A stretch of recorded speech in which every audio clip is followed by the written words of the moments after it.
Hola, ¿qué tal? ¿Cómo está? Bienvenido. Esto es Universo Deportivo. Como siempre, lo invitamos a compartir media hora todo deporte. Análisis, información, la mesa de café, el invitado del día, la Copa del Mundo que está a pocas horas de comenzar, el Mundial de México, Estados Unidos y Canadá 2026.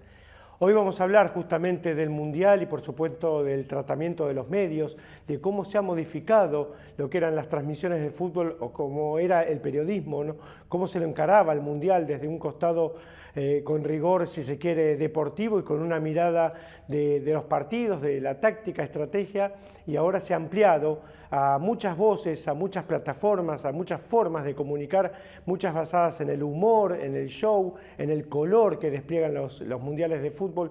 Todo eso ha transformado lo que es la comunicación del deporte y por supuesto lo que recibe la gente, que es más allá de lo periodístico, tiene una variedad y una variante muy amplia en cuanto a las formas justamente de comunicar. Pero para nosotros siempre el costado periodístico, el análisis deportivo es lo que va a estar presente aquí en Universo Deportivo, y lo que va a pasar con la selección, mientras ya se conocen los nombres de los 26 futbolistas y el programa aparece, o por lo menos uno ve la zona y sabe que la Argentina tiene potencial como para ganar los partidos y clasificarse primero. Esto es fútbol y siempre pueden pasar sorpresas, puede haber lugar para resultados inesperados, porque es un deporte que tiene mucho de azar y mucho de ilógica en su desarrollo, pero bueno, esperemos que a la Argentina le vaya bien y sí en los 16avos de final, si las cosas transcurren como cierta lógica que a veces el fútbol, reitero, no tiene, tendría un rival muy difícil como España o Uruguay o la propia Arabia Saudita, y todos piensan que puede ser Uruguay el segundo del grupo,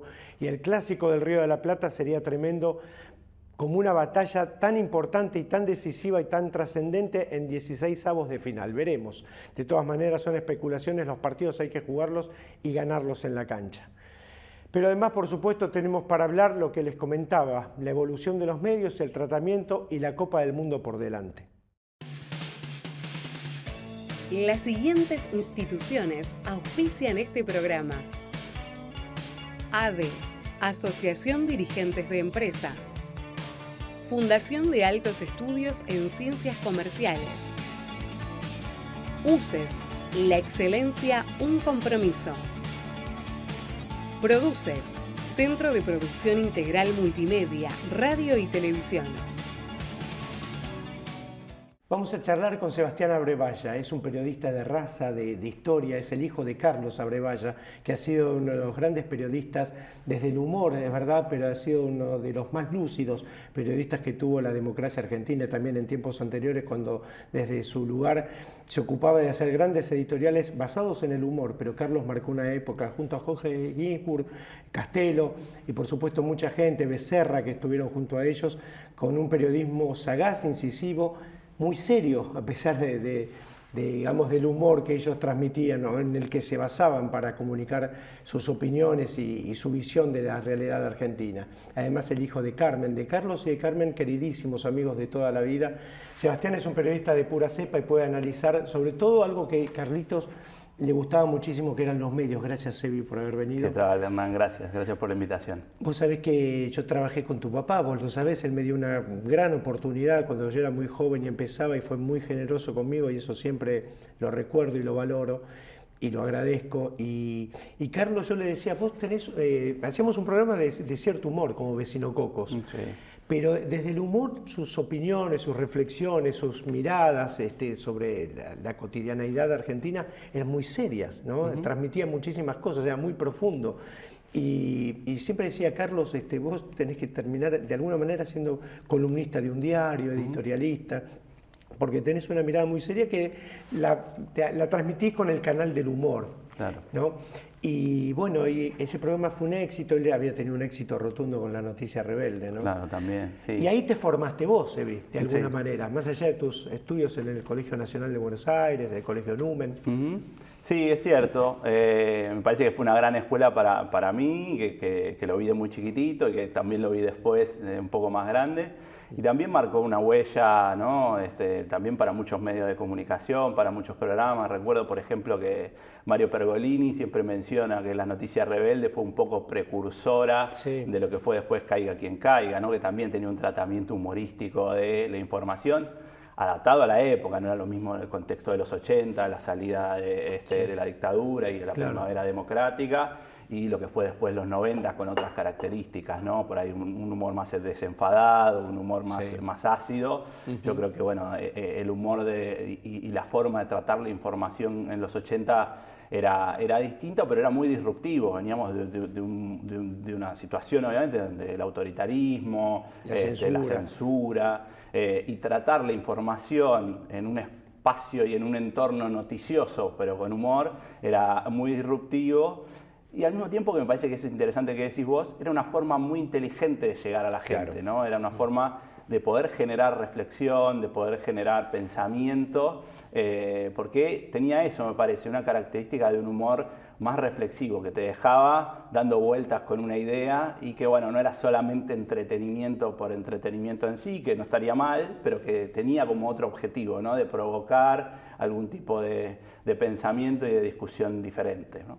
Y además tenían en algunas secciones cosas que después con el tiempo marcaron, digamos, tendencia, ¿no? El reportaje que hacían con el entrevistado y la pregunta que rompía el hielo, ¿no? Que era muy fuerte, que no se estilaba en la época, pero que después comenzó a ser común en los medios. Sí, hay todavía dando vueltas en YouTube, en las redes sociales, cada tanto me aparecen algunas de esas entrevistas a Papo, a Spinetta, a José Pablo Feynman, un filósofo también muy interesante. Es muy lindo. Bueno, hay una icónica al Chapulín Colorado, que decía, el actor, ¿no? Obviamente, decía que le preguntaban, bueno, ¿por qué era valiente el Chapulín? Y decía, no era valiente, era un superhéroe, pero no porque no tuviera miedo, sino porque se enfrentaba a esos miedos y los superaba, digamos, ¿no? Era como, y ese fragmentito, en la lógica que circulan hoy, ¿no? Los contenidos en esos clips, en esas cápsulas, dejaba mensajes interesantes. Y bueno,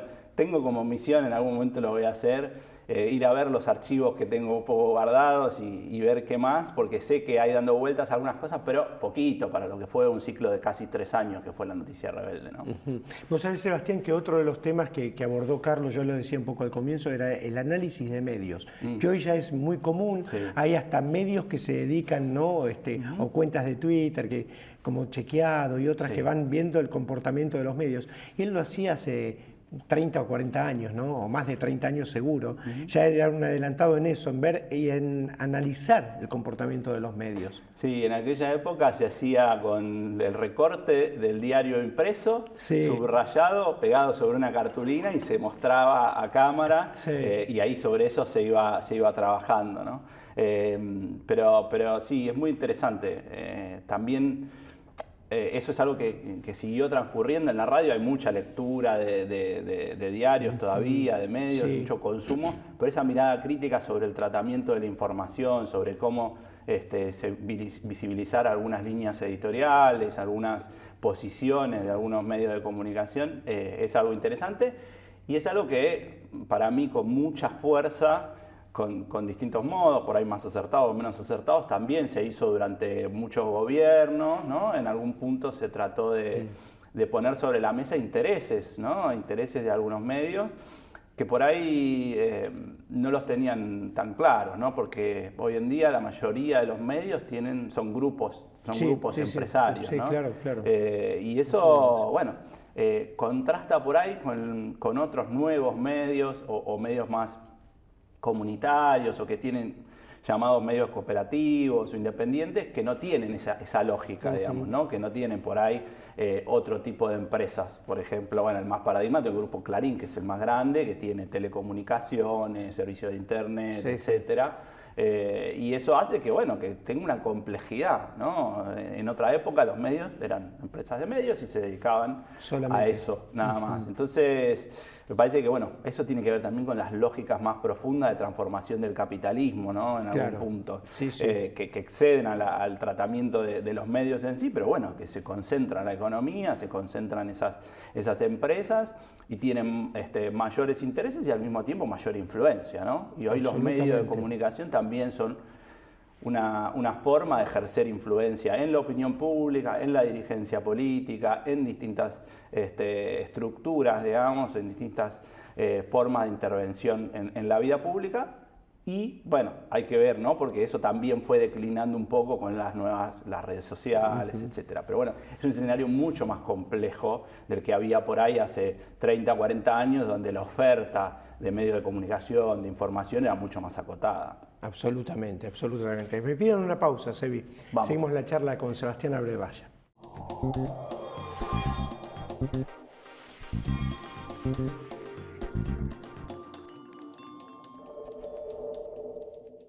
Un puñado de murmullos, historias de pugilistas y soñadores. Un libro que bucea por la vida de tantos boxeadores que persiguen sus sueños detrás de un puñado de murmullos.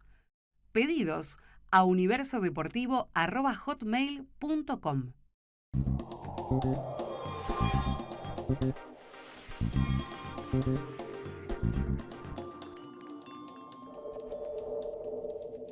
Seguimos la charla con Sebastián Abrevaya aquí en Universo Deportivo. Me hablabas de esta complejidad de los medios y cómo eran hace 40 años, por ejemplo, cuando yo empecé a trabajar, cuando Carlos ya era, por supuesto, un referente, y que las empresas eran por ahí editoriales, que tenían varias revistas, o empresas que tenían un diario, a lo sumo otras que tenían una radio.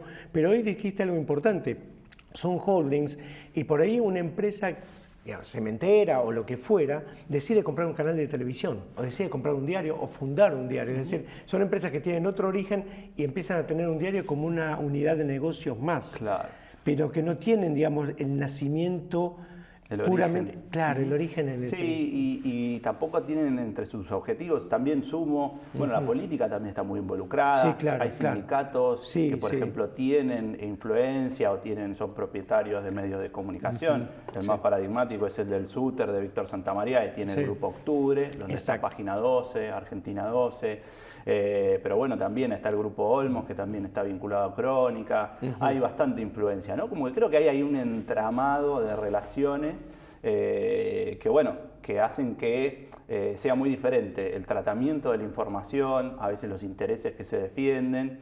Y también me parece que hay algo importante que es, no solo cambió la oferta de los medios de comunicación, sino que cambió y mucho la forma en que la gente, la sociedad consume. Las audiencias. Exacto, cómo cambiaron mucho las audiencias, cómo se consume la información. Y hay como una batalla medio, ahí yo diría que los medios la vienen perdiendo por la atención. La atención de las personas. Absolutamente. Entonces, eso, digo, antes los medios de comunicación, los canales de televisión, la radio, bueno, era la oferta que uno tenía para muchas cosas. Hoy compiten con los canales de streaming, con las redes sociales, con un montón de otras opciones que son, por un lado, una democratización de la oferta, en el sentido de que hay mucha más gente que puede informar, comunicar, etcétera, pero al mismo tiempo las condiciones cambiaron mucho, ¿no? Se hacen en condiciones en general más precarias, con menores herramientas. Por ahí la tecnología se abarató. Hoy poder poner un estudio de televisión con una cámara y demás, antes tenías que tener una espalda económica enorme y hoy es algo que mucho más accesible. Pero bueno, también vemos esos periodistas que por ahí tienen que tener 3, 4 trabajos para poder llegar a fin de mes. Y eso, evidentemente, la calidad de lo que se transmite está resentida, se ve obviamente afectada. Entonces eso también termina generando a veces un desprestigio, algún tipo de desconfianza de las audiencias, que tiene que ver con esta doble cuestión, ¿no? De un deterioro y una mayor oferta de otro tipo de servicios y de contenidos, y también con un periodismo que muchas veces fue perdiendo prácticas de chequeo de investigación, de información, de investigación, y que tiene que ver, por un lado, con prácticas que se van perdiendo y por otro lado, con condiciones materiales en las que se ejerce la profesión, ¿no? Es que hay algo que vos diste en la clave, que es el problema de hoy, que es la batalla por la atención. La gente tiene muchísima oferta desde los celulares, de distintas plataformas, muchísima oferta de comunicación, ya sea informativa o de entretenimiento, como la quieras llamar. Entonces la batalla está puesta en la atención. Y eso es lo que produce a veces cometer errores. Pareciera que la atención y la reacción se produce a partir de lo que se llaman los bytes o los errores, con lo cual es una batalla difícil para el periodismo, porque presentar una nota escrita, larga, y perdés porque perdés con la batalla de la atención. Sí, digamos que estás metido en un laberinto o en una encrucijada donde es muy difícil. Muy difícil porque tiene que ver eso con cambios estructurales de época muy profundos, ¿no? Sí. Yo recuerdo hace un tiempo escribía una nota. Yo estaba acreditado en el Congreso de la Nación y siempre me tocaba ir a cubrir lo que son la apertura de sesiones del Congreso, que siempre va el presidente. Es una instancia institucional de las más importantes, ¿no? A nivel anual, el 1 de marzo. Se reúnen todos los diputados, todos los senadores a escuchar ese discurso del presidente. Yo iba a hacer la cobertura, entonces creo que era Mauricio Macri, presidente en ese momento, iba a hacer la cobertura, había leído los estudios, las presentaciones anteriores que había dado, había escrito una nota profunda, profunda como uno puede, digo, pero tratando, digamos, de aportar un valor agregado sobre eso que se dijo, un discurso de casi 2 horas, 2 horas mejor dicho, donde bueno, había mucha información, muchos datos, muchas cosas para analizar, para pensar. Escribo la nota, es la tapa del día siguiente del diario, de página 12. Y cuando tenemos estas herramientas que permiten la cuestión de los medios digitales y demás, no era ni por lejos la nota más leída. Y la nota más leída había sido una suerte de meme, de viral, de Gabriela Michetti, entonces vicepresidenta, saludando hacia afuera del Congreso a una plaza semivacía. Y eran 3 párrafos. Y era Michetti saludando al vacío, con una suerte de no tenía apoyo popular, no estaba bien el gobierno, etcétera, ¿no? Una suerte de lectura. Y te daba esa sensación amarga de, bueno...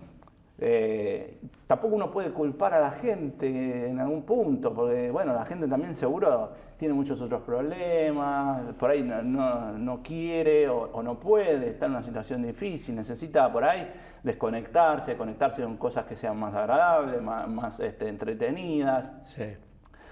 Uno siempre quisiera, ¿no?, que dedicara más tiempo a leer cosas un poco más elaboradas, más profundas, o contenidos que para uno pueden llegar a ser más interesantes, pero en algún punto dice, bueno, por algo es un fenómeno también global, no es solamente en Argentina o en Latinoamérica. Entonces, bueno, hay que tratar el desafío es ese, ¿no? Pensar un poco cómo volver a convocar y sin caer en esa necesidad de tirar un bait o bueno, también extremar las posiciones, ¿no? O sea, generar contenido o formas muy agresivas, muy extremas, que son generalmente las que dan. La lógica de las redes sociales te lo refuerza permanentemente, ¿no? O sea, el tweet o el contenido que más se viraliza generalmente suele ser el que dice lo más descabellado, lo más extraordinario, y muchas veces no es lo real. La realidad es que siempre termina siendo un poco más compleja, un poco menos binaria, ¿no? Pero bueno, nada, es este tiempo que nos toca ahora medio de transformación y de crisis, ¿no? Y lograr ese tiempo de atención de que, por ejemplo, un editorial del diario que sea, puede ser Página 12, La Nación, el que quieras, Perfil, que la gente por ahí se dé ese tiempo de lectura, que me parece que no se lo da, porque las redes sociales son más rápidas, hoy en día todo tiene que ser más instantáneo, más instantáneo y más vertiginoso, si se quiere. Eso también igual, sin ser especialista, pero sé que pasa también, por ejemplo, en la educación. La atención, uno ve que la atención de los jóvenes, de la gente que estudia, yo que sigo estudiando, que me sigo formando, me cuesta cada vez más leer un texto largo, leer un texto complejo, prestar atención durante más tiempo. Eso está recontramedido, hay información de cuánto tiene que durar un video para que la gente lo retenga, etc. Dicen que los primeros de 3 a 5 segundos tienen que tener el gancho para que la gente... 3 a 5 segundos, es un tiempo efímero.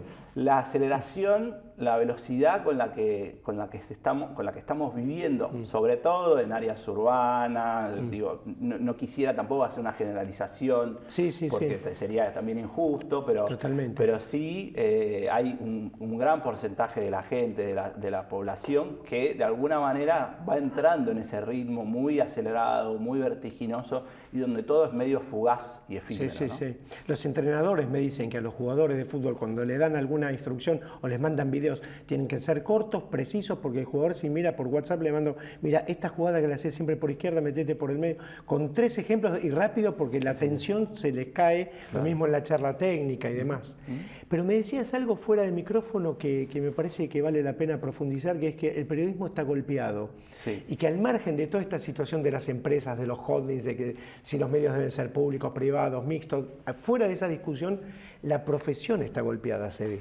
Sí, hay una crisis, digamos, yo diría material de los salarios, los ingresos de los periodistas, algo que veníamos diciendo, pero también una crisis muy profunda de credibilidad y que tiene que ver con esto que un poco estamos conversando y también tiene que ver, me parece, con cuánto valora la sociedad o los consumidores, no sé si la palabra consumidores es la más justa, pero los ciudadanos, las personas que consumen, que están atentos a esa información, cuánto valoran atributos como la confianza, la honestidad, la seriedad con la que se trabaja.